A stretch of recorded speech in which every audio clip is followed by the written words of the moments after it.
You are listening to This is Oklahoma, hosted by Mike Hearn, telling stories of Oklahomans and those that have made it their home.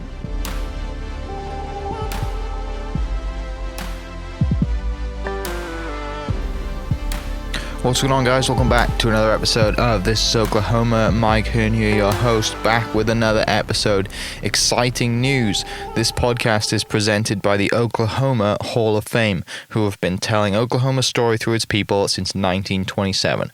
Follow them online at oklahomahof.com, and then definitely follow them on Instagram for all the information that you need, because I'm sure that's where you follow us as well, at oklahomahof. Let's get into today's episode.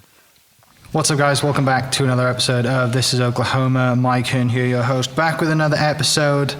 I think this is the best podcast setup I've ever had so far. 163 episodes.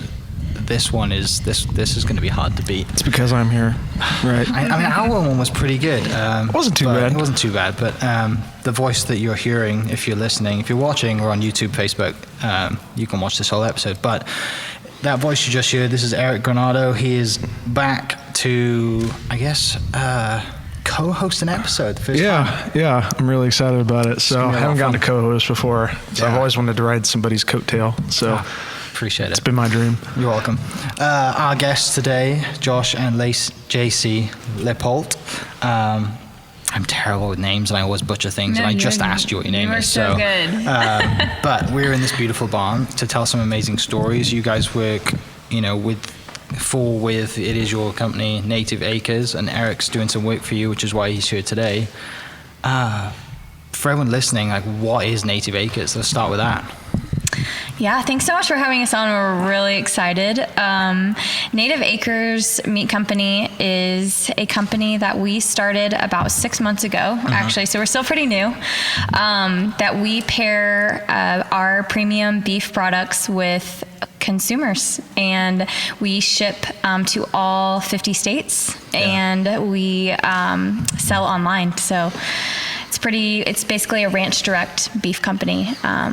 Right. That we get to know your consumers. 3 couples, right? Yep. So Josh and I are one part, and then we have John and Kelsey Haley from Canadian, Texas, and then Chance Walker from Lipscomb, Texas. So we are all 5 best friends that met in college. We've been friends for over a decade. Yeah. And it all started over a campfire in Canada, actually. Where'd you all go to college? I went to Oklahoma State University. You hate that, don't you? Yes. No, if she said OU, I'd be okay. Yeah, Texas trying over here. I can settle for OSU. I have no beef with OSU. So settle. Okay. That's why this is black and orange right now. Exactly.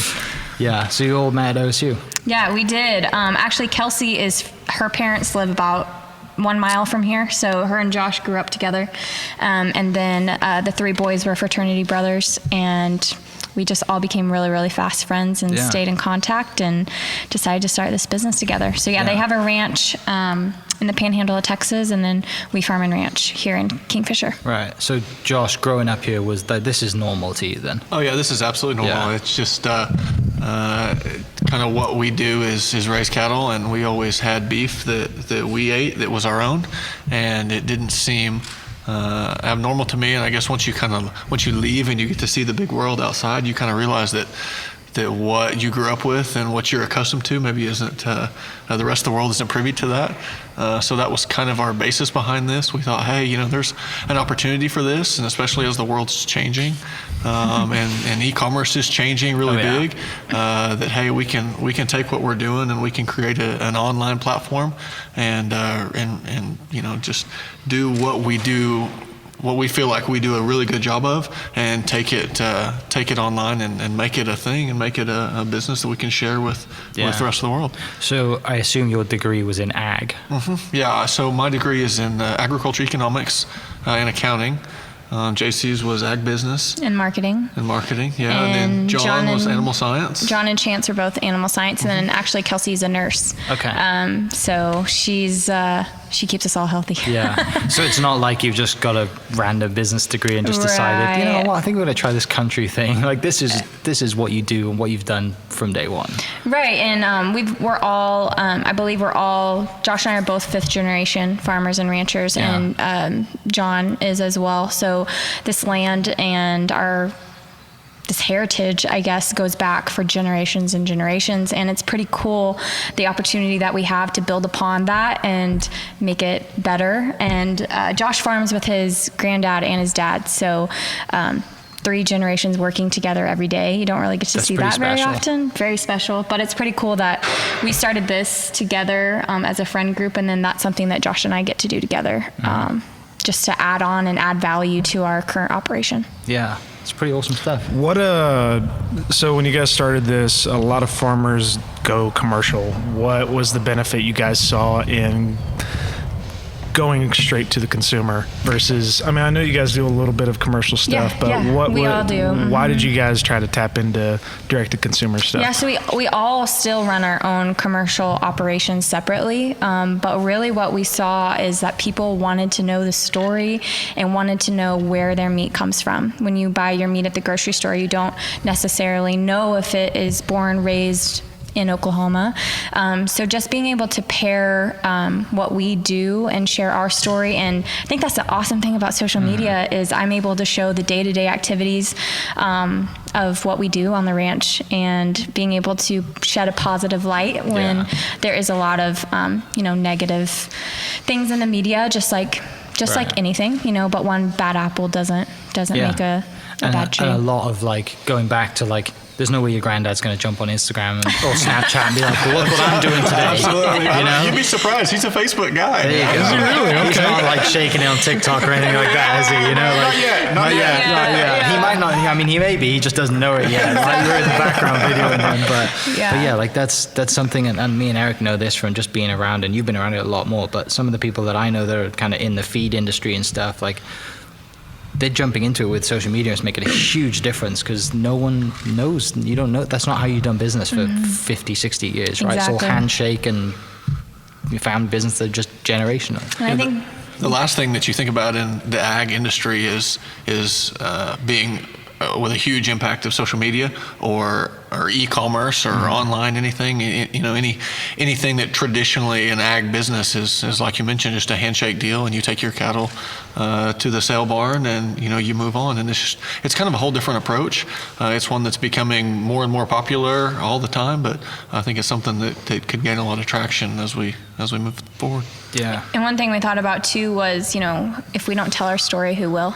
So we want to be the voice. We want to be the shed a positive light, not only on Native Acres and our company and what we do, because we're really proud of what we do and what we've accomplished in 6 months, but also just the agriculture industry as a whole. And we share all of our commercial operation as well. And it's funny, the things I get the most comments or feedback on is the most simple things to us, like watering cattle, feeding cattle, unloading cattle, how a trailer works, what is a trailer, things that we don't even think about. Things you've done from the age of 5. Yeah, exactly. Right? Yeah. So Josh has literally driven a combine since he was 8 years old. So it's just, I'm jealous. That's the coolest thing I would do. Josh is like, this is work, it sucks. But I think the first day when I was out here, when I first met them, they drove me around everywhere, and I was like, Josh, how do you know what to prioritize throughout the day? He's like, Dad, I don't know, I just do it. It's I can't even get a full answer. Well, just kind of to that point now, now you have systems and technology saying this is how much you need to water, to the exact amount, right? And this is how much you need to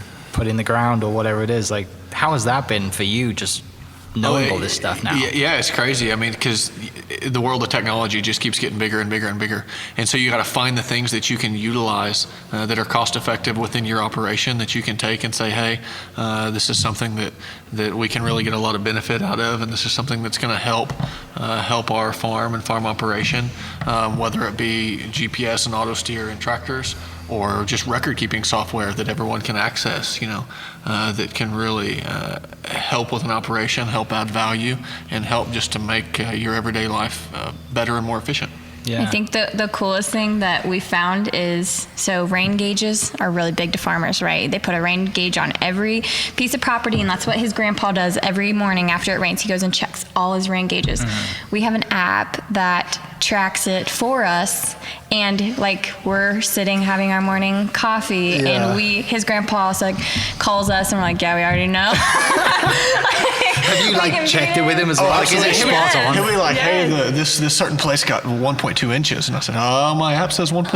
You don't know. You might want to look at your rain gauge again. Yeah. He's like from the old school of going out, looking at the weather, seeing the clouds move and being like, okay, it's going to be a good day today, or like not, right? And you're looking at Weather app or Weather Bug. Like as a golfer, I use Weather Bug all the time because of the Lightning app. And it's like, yeah, we should be okay today. But there's times, after a few years, there's times now that he'll call me and say, hey, how much did it rain here? I don't want to drive up there. He's getting it. He's finally getting it. It's like you got to teach him. You got to wean him into the technology and Brilliant. stuff. So what he would give to have that, like, 30, 40 years ago, right? Is it pretty accurate, though? It's better than you would think. It Really? is. Huh. Yeah. Nice. And you mentioned like just tech in the machines. You know, you said and so for people who listening who don't know, like you could literally make this giant tractor that you have like turn on a dime by GPS and like tracking and everything like that. It's sometimes you don't even have to drive them anymore, do you? Yeah. So it's there's just GPS signals that run everything when they're in the field to maximize efficiency, and they'll get everything down to inches or less than inches even, just to make sure that you're putting everything exactly where it needs to be. Variable rate technology with different things, just to make sure you can keep everything as perfect and efficient as possible. He actually has TVs in his tractor. It's crazy, isn't it? Yeah. So you can watch his shows. It's perfect for college football in the fall. Oh man! I tell you what, I can watch football. Like, honey, I'm working all day. So bored at work right now, just driving around the It's field. very glamorous, I promise. I've been chauffeured around this field in the sun coming up. Sounds terrible, doesn't it? Oh man! honestly, Eric will get a feel here in a couple weeks. He's coming back for harvest. So. I might not like it. I might be like, screw this place. I can't do it. Just wheat dust everywhere in my lens and my eyes. That's places true. I don't Get a want shovel it. in your hand. Yeah, okay. Yeah, Perfect. Perfect. Yeah, just start digging holes. I like the idea of hard labor. So it's just Like to see it in movies and watch other people do it. Yeah, it's romanticized in my mind. Yeah. I'm lazy though. I don't like it. You have an interesting perspective because you're in here to tell stories about through the lens and do what you do. Yeah. What's it been like for you to see businesses? That was a tractor that's just waking up. Obviously, that doesn't like what you're about to say. What was that? Your tire? Air brakes release. Air brakes release. Yeah. What was it like from your view, just being around this and being able to share or have the opportunity to share these stories? Man, when I was younger, I thought stuff like this was like the dumbest thing. I was like, man, it's boring. There's nothing out here. Kansas, all the plains and stuff, all the farming But as I've gotten older, I've gotten into more appreciation for food and where the food comes from. And only thing is I didn't get a chance to grow up in it. My grandpa was a farmer. He passed away when I was young. My parents, we always lived in the city. And as I just keep getting older, I get appreciation for, people like Native Acres. And it's just the time they take to make sure they go by their code of where the food's coming from, how it's treated, how it's processed and everything. It's like that. I can appreciate stuff like that because it's the finer details. And I just love sharing stories like this. It's a lot of fun getting to meet people, getting to meet, new friends and make relationships and, get some seasoning out of it. That's what I'm here for. But no, it's it's cool. I mean, because Oklahoma has so many neat people and, it's people like this, I didn't know existed until a couple weeks ago. And it's, it's cool listening to their story and, now I know where my food's coming from, right. Next time I eat it. So, I mean, they said their cows don't come off the land until they're ready to get butchered, so that's just not like that place in Hinton. Is it that you drive in a Hereford that you drive by on the way out of town, that giant meat farm, whatever it is after? Man, is it Hereford or something like that? Yeah. Driving out past Amarillo, you're like, close the window. Yeah, that does smell. It's so bad. Yeah. So what's cool about Native Acres is all of our cattle that are in the Native Acres program are born and raised and live their entire lives on our farm. So we don't take them to the feedlot or anything like that. We feed them out ourselves, and the only time they leave is to head to the processor. So we take really big pride in that we raise their mothers. We can usually trace back to their lineage, their cow lineage, and it's pretty cool. Yeah. So how many cattle animals do you have in Okarche right now?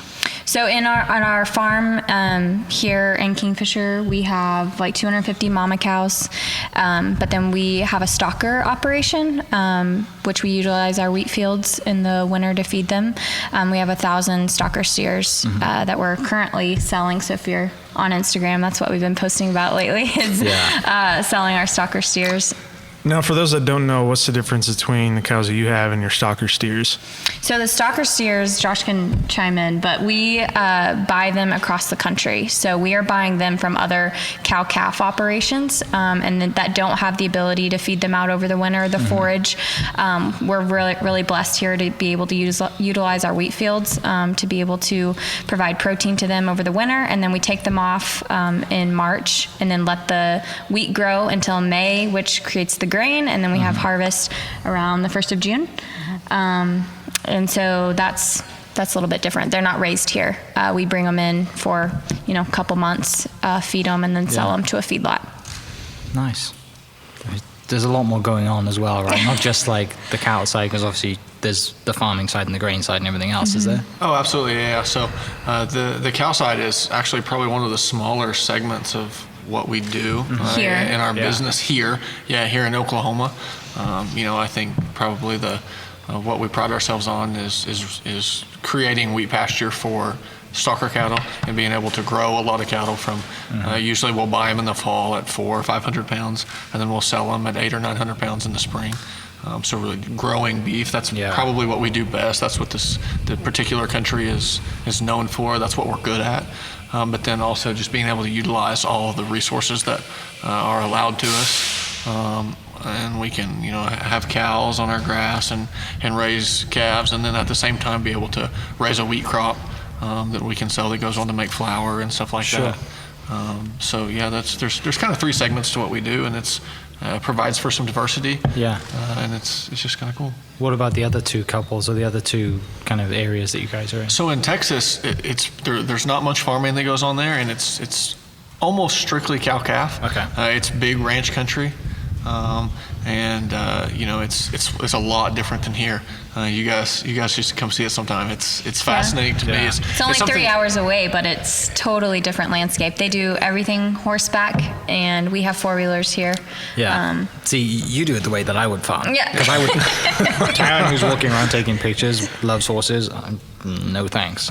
You're not bad on a horse, right? Oh man, I don't know about that. I'm still getting used to it. I actually got a rope and a roping dummy to practice just in case I need to be in this situation and help out. I'm not very good. I got to get on a horse and rope sometime, but I'm not. No, let's forget about that. You guys farm the way I'd like to farm. Just ride a 4-wheeler around and drive a tractor. That's my that's my city style of tractor farming. Right? The Haleys and Walkers in Texas, they still do everything completely old school. Like they rope and drag every calf to brand over a hot fire. We use a chute. We have just, I don't know, it's so cool to be able to tell different stories of each of our family and our heritage and our traditions of how we do things. It was fascinating for me because I grew up here, obviously, and this is all I knew. The farm business, the way we did it and the way our neighbors did it is all I knew. And so it was really, really cool.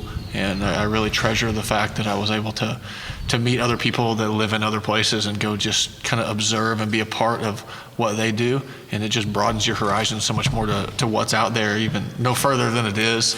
It's really cool to see and to understand how different families and different operations do things. It's really neat seeing you guys have 3 different locations, but each one does something different, and you guys might not know as much as the people out in Canadian do and how they do things, and they don't know how you guys do things here, but you guys wouldn't be able to survive without one another, which is crazy. So you guys really depend on each other to and I think it's that in agriculture in total, right? Like it just depends on your landscape. it depends on your land, how good your soil is. I'm originally from Arkansas, so we don't have any row crops. Our dirt is so rocky, you can rains hardly. like every other day. It rains every other day, which is awesome, which is so different from here. But like you can hardly even dig a hole there for a fence because it's just so rocky. So it's really different coming here and having row crops, and then 3 hours west, even more, they're having to be horseback because of their canyons and where four-wheelers couldn't even get. Yeah. So it's just pretty cool to see. It's the movie. It's like what everyone sees in the really movies, is, isn't it? yes. It's like, and you mentioned Walker, like Walker, Texas Ranger came to my mind straight away. Maybe we need to give him that nickname. He's not here to defend that. So Definitely. Is the pizza place still out there in Canadian? It's like I think it's like Garage Monkey or something like that. Oh, they have some pretty good restaurants. It was right next to the Canadian's a cool town. Honestly, Yeah, Canadian Texas is like this little dump in Texas, but it's like You could say that on an Oklahoma podcast. Coming from a guy that's not from here. I know. Well, it's North Texas, so I can say it. I've worked there too, so I actually have some stake in the land. But anyways, I got an awesome steakhouse. They have a great bar with awesome burgers. It's called the Stumbling Goat, and they have like live music. They have a really good breakfast place Free there. advertising. Yeah. I know. That's what I'm saying. I gotta stop. You're not coming on this podcast again. No, sorry. I'm just saying I have a small infatuation. So how was your with chicken again? Canadian. Yeah, I know. Sorry. Yeah. They stopped by Full Ishins on their way disclosure, here, which we we're did. pretty close to. So we'll give them a shout out. We definitely had full chicken. What did you get? I just got Frito chili pie. Just the Frito chili. That's all I had. I had $6 to my name when I went there, so ATM wouldn't even take my card. But then again, nobody in Texas really claims the Panhandle area. That's I mean, very you true. talk to anybody from Dallas, they're like, yeah, and I hate that place. So I mean, it's kind of like Oklahoma in a And the way. people from the Panhandle don't claim Austin either. Exactly. That's what I'm saying. So if you want a That's real pretty taste sure. of Texas, go to the Panhandle. Yeah. See if you Yeah. like it. So I think it's cool. It's got the second largest canyon in the country too. All right. Yeah. I didn't know that. Yeah. we Anyway, should enough go about there. Texas. Yeah. Yeah. So, I'm going to cut that out. But back to what you guys do. You said you've been in business just 6 months. What's that first 6 months been like? Crazy. I guess because you've been selling meat for 6 months, right? You haven't Yeah. been in business because you've been doing this for generations. Right. But We've Native been- Acres has been. Native Acres has the LLC been- has been up for 6 months. Right. When we started 6 months ago, I don't think we thought we would be in a pandemic. True.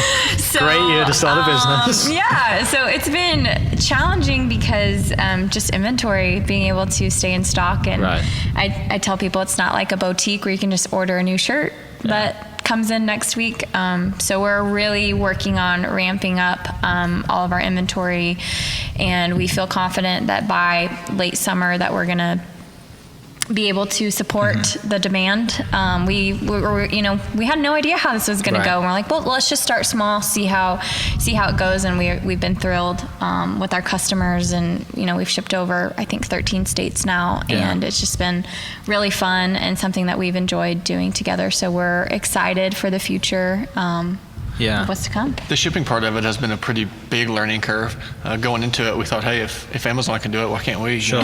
And there's been some challenges, but Shipping frozen food. shipping frozen product and making sure it arrives frozen and, Yeah. and meeting all the food safety guidelines and stuff is it's a daunting task, but it's something that there's a market for that, and we're going to figure out how to do it. It can be done, and I think we've done a pretty good job to date trying to figure out the best ways to make it work for all of us, for us and our customers. our consumers. Yeah. For what you guys do, like, it's with the pandemic happening, like, the good thing is you're not like, you're not in a 10,000 square foot building with 150 employees standing right next to each other, the whole thing, right? Like, social distancing, you guys have been doing this farming for a long time. Yes. Right? Yes. So, but how has it affected you? Has it been more of like supplying and like the other side of getting stuff in? And is that the way it's affected you? Yeah, the biggest thing really, there's been a huge demand for our product, and especially lately when there is and isn't some shortages or some Media claiming shortages, or people saying not a full meat counter, not as full meat counter. So and that's scared. People are scared. that's really led to a big demand, especially of people stocking up. I think it's like that in all industries right now. I mean, we've seen it in things from toilet paper to all the way up. But people when they go to the store, they want to buy enough for their family that's going to last them. And it's kind of the same way with meat. We've had a big big influx of people saying, hey, how can we buy a quarter of beef or a half of beef, something to fill a freezer up that's going to last a family a year, you know, and that's something that, hey, we're all about that. That's the only way I know. That's in my family growing up. That's all we did. So that's something that we're trying to provide to our customers. But it's hard just with the nature of how beef cattle work and getting them to the finishing stage. There's such a long life cycle, and it takes forecasting, years in advance to be able to plan everything out right to get to that end product. So like Jacy said, we're ramping up and trying to get to a point where we can meet the demand, and it's something that I think we're going to get to and be a place that we're really happy with. And that's one thing we'll be out of stock before we take shortcuts, right? Sure. So that's one thing that will always do.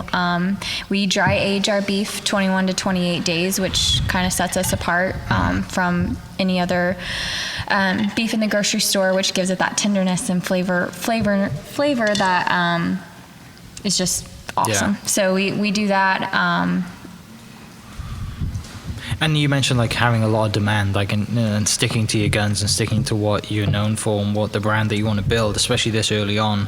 You know, you could have said, and you said you're not going to take these cows to the slaughterhouse until they're ready. A lot of people may have been like, we're just out of business, we could do with some cash, we're going to cut these things now, and the beef's not going to be as good, but these people need their meat. But and you didn't. No doubt about it. And there's people, and it's easy to find, just commercial beef or fed beef. That's honestly, it's not that much different from what we're doing.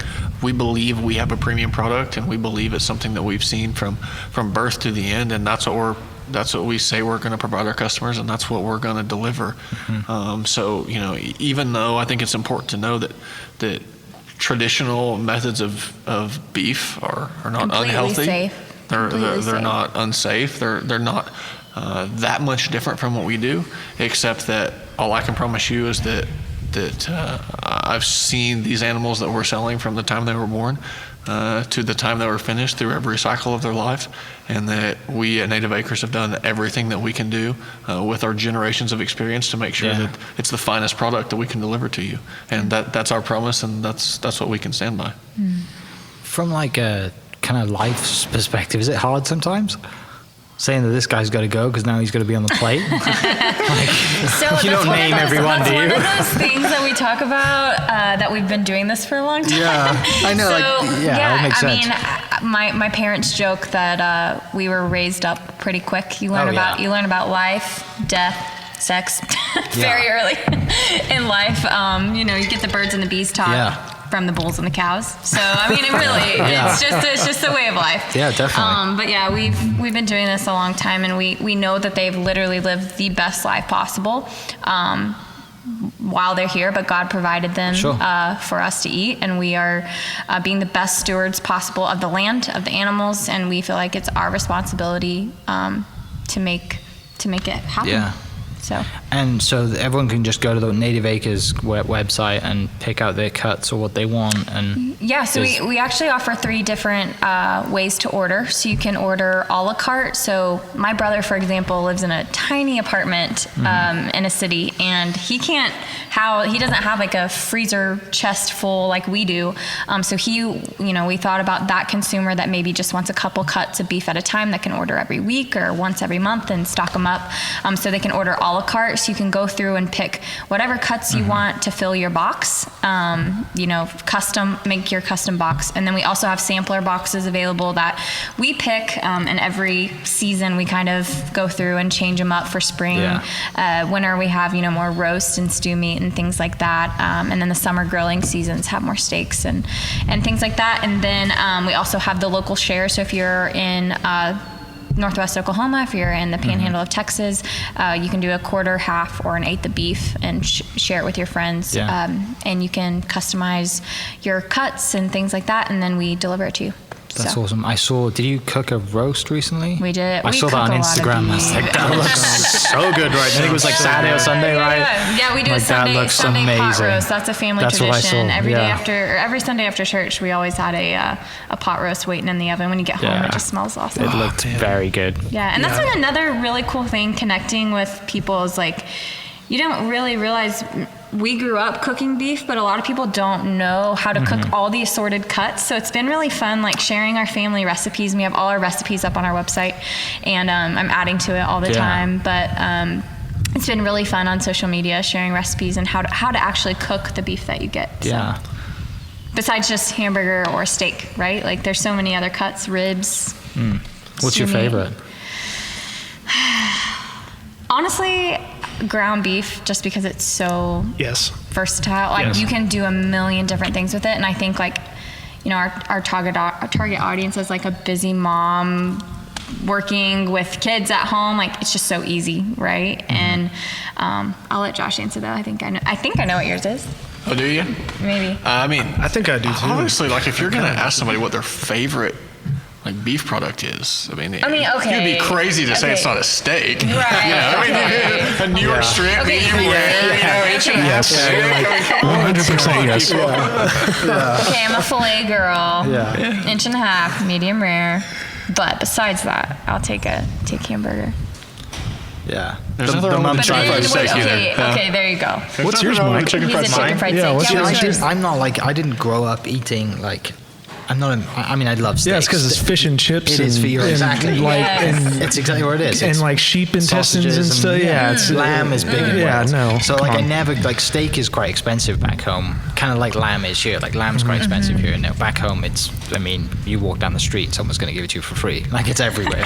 There's small sheep, there's someone from Wales may quote me on this, but there's like 12 million sheep in Wales and there's 3 million people. So we are severely outnumbered. So lamb is easy to get. And so we grew up eating lamb stew but so when I came to the States, like the States does meat better than any other country in the world. Like, amen.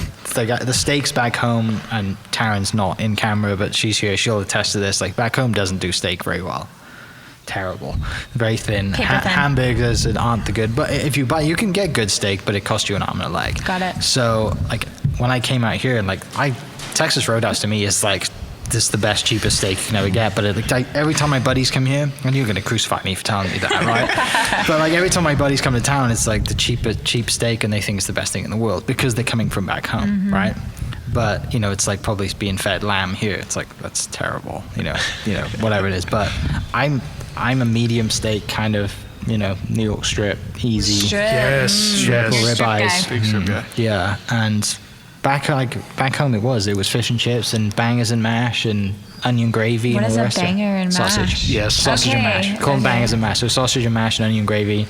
That does so sound good. delicious. It's very though. good. Yeah, very good. It's like an onion. I think big we're of all it. foodies here. We have definitely made that apparent. Definitely. But like I'm learning as much as everyone listening about like, you know, raising meat and how it's prepared and, you know, aging it for 21 to 28 days. Like that's completely alien to me. Like I'm like just buy it at the store, throw it in and hope for the best. Like throw it in my George Foreman and hope for the best. I'm terrible at cooking. It's almost like you can compare it to wine. You know, like how you let wine sit, it gets better with age. It's kind of the same with beef. You can if you're willing to put the time into it and have a product that's really nice and dry age it the correct way, then it's just going to increase your quality that much better.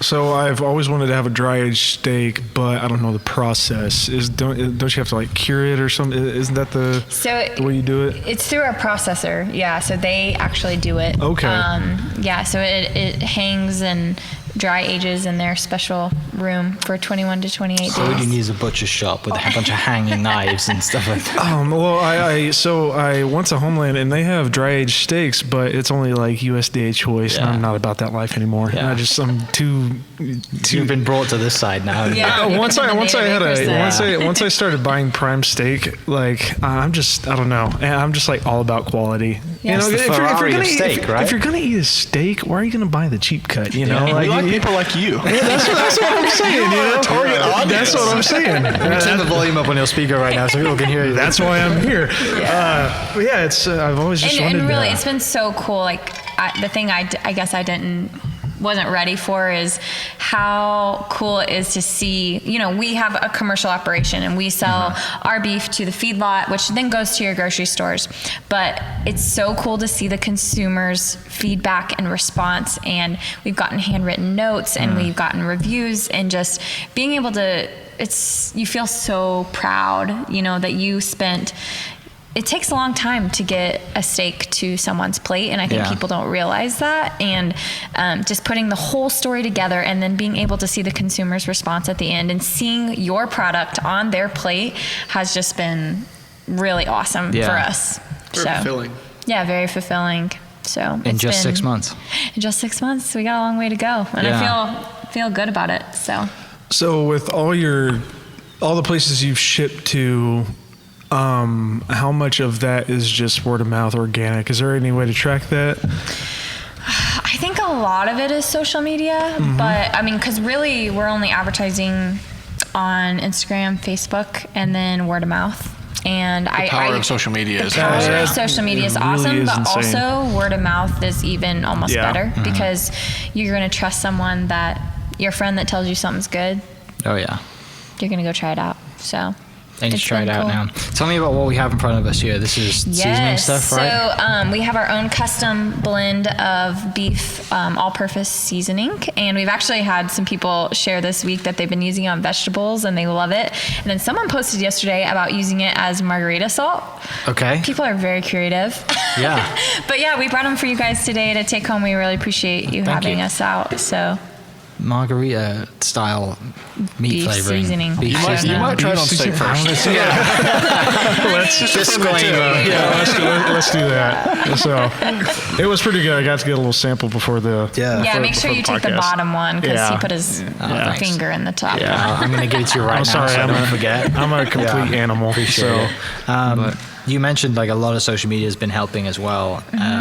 What are the, how can people follow you on social media? What's the best way to see what you do? Yeah, so Instagram and Facebook is both nativeacresmeatco.com is our website, and then Native Acres Meat Co.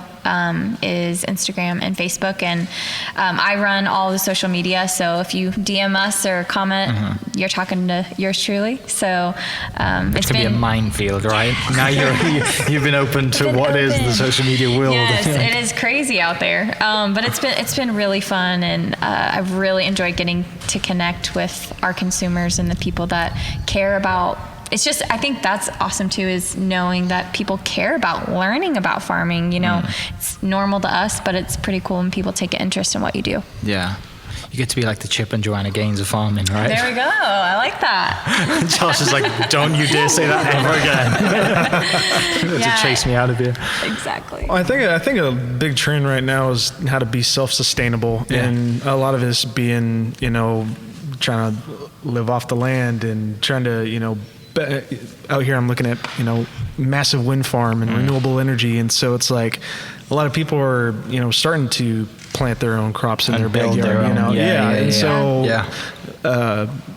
people like Native Acres, it's like, okay, well, we're going to be able, obviously people can't buy their own cows and keep them in the backyard, but, we're going to do our best to kind of go along with that. And I think that's... And support local. And, we really would love to be at farmers markets eventually when we have the demand or supply to be able to be there, because I think that's so important. And being able to partner with other local farmers and ranchers that have vegetables and things like that. I think that's like a big, 20-year goal is maybe having a storefront. Maybe who knows what's going to happen. Just with having it, that presence in the community at the farmers markets, and I know Oklahoma City now is doing it at Scissortail Park. I think they did one for the first time last week, and that's growing and going to be much better.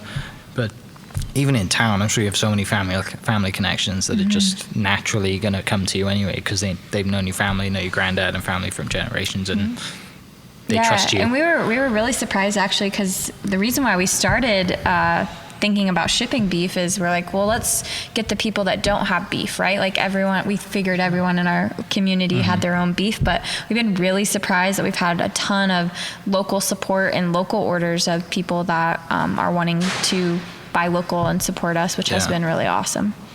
That's awesome. Well, this has been great. I really appreciate you inviting us out.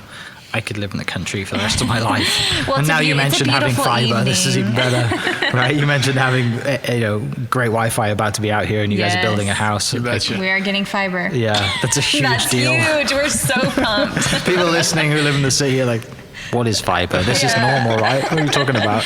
Yeah, we don't have to wait like 30 minutes for a picture to upload. Yeah. Like, that's going to be awesome. Well, I'll tell you, you're welcome back anytime. It's been so good to be able to meet you guys and come back as much as you want and get to explore what we do. You might regret that. Well, yeah, we literally say, and to anyone listening, we have what we call an open gate policy. Like, we pride ourselves on what we do here at the farm day in and day out, and we just love to share anything about agriculture and this way of life and shed a positive light on it. So anyone's welcome. We have a lot of space to hit golf balls. Yes. Yes. I actually have my clubs in the back. I might hit one. Might hit one. Yeah. We'll see. Or two. Well, the good thing is you're not going to hit a tractor by hitting one that way. A tractor's not going to, hit itself or pop a tire by running over one of your golf balls if you can get it into the field. I don't know if I'd want to hit it in there because then, then you'd get some golf ball stuff in your grain. Yeah, I think you'll be fine. We probably wouldn't want to do that. Yeah. We'll see. But no, this has been a pleasure. Eric, thanks for coming in and jumping on as a co-host. What's your Instagram? Doesn't matter. Yeah. Okay, just making sure. Because you post your average photos. Yeah, you're right. Yeah, go listen to his podcast. Yeah. Eric.Granado. That's Granado. Okay. Yeah. Eric takes a lot of Western style photos. Very good. Make you want to become a country cowboy. Makes me want to become a cowboy and wear a Stetson hat. But I'll leave it at that. That's what I'm here for. But no, this has been awesome. Josh, Jacy, this has been great. I'm super excited to not try that as a margarita, but try it onto meat. Yes. We'll start with that, and then everyone listening, I'll post all the social media links below, and you guys can come out here to Okarche, get some chicken, and also buy some meat from these guys, because I don't doubt that it's stellar. So thanks very much for the beers, and I really appreciate you guys. Thanks for listening. We'll catch you in next episode. Cheers. Cheers. This podcast was presented by the Oklahoma Hall of Fame, who've been telling Oklahoma's story through its people since 1927. Follow them online at oklahomahof.com and definitely on Instagram at oklahomahof. Catch you next episode. Cheers. Thank you for listening. We are inspired by those around us and hope that you are too. Make sure you subscribe to this podcast on your favorite podcast platform and leave us a review so we can keep telling your stories. For more great Oklahoma content, follow This Is Oklahoma on Facebook and Instagram.